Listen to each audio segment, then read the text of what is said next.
Hi, this is Tutor Nick P, and this is noun phrase 383.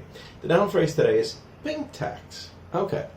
If somebody wants a screenshot, let's do it right now. All right. The pink tax is a term that refers to the fact that many products, especially designed for and marketed to women, tend to have higher prices than similar products marketed to men. All right, let's continue.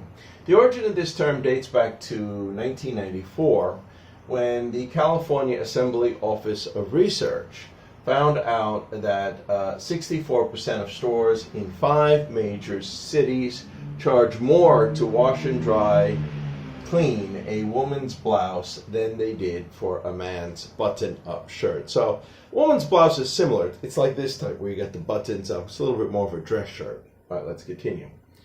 A 2015 study found women's products are typically more expensive than similar products for men, averaging anywhere from about 7% higher to over 30% more expensive, depending on the items.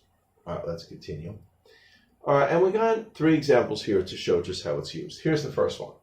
One reason for the pink tax is that some companies claim women are more prepared than men to pay higher prices. I don't know. Is that true? So according to them, well, if they're willing to pay more, we'll just charge more because they're willing to pay it. Okay. Number 2, one example of the pink tax from a study showed that a radio flyer scooter colored red for boys cost $24, dollars or US dollars. An identical pink one for girls was $49. So almost double the price. Well, in this case, anyway. All right, let's continue. There is often a pink tax, so the third one. There is often a pink tax on women's haircuts, dry cleaning, clothes, healthcare products, hygiene products, etc., in comparison to similar men's products.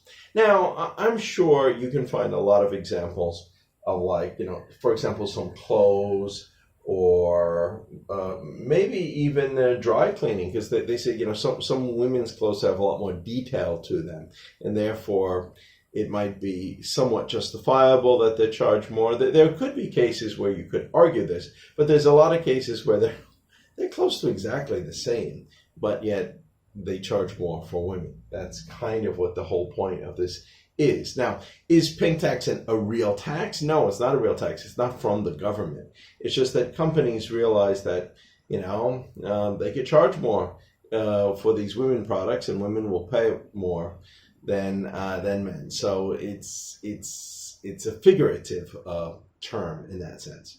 Okay, anyway, I hope you got it. It was clear. I hope it was informative. Thank you for your time. Bye-bye.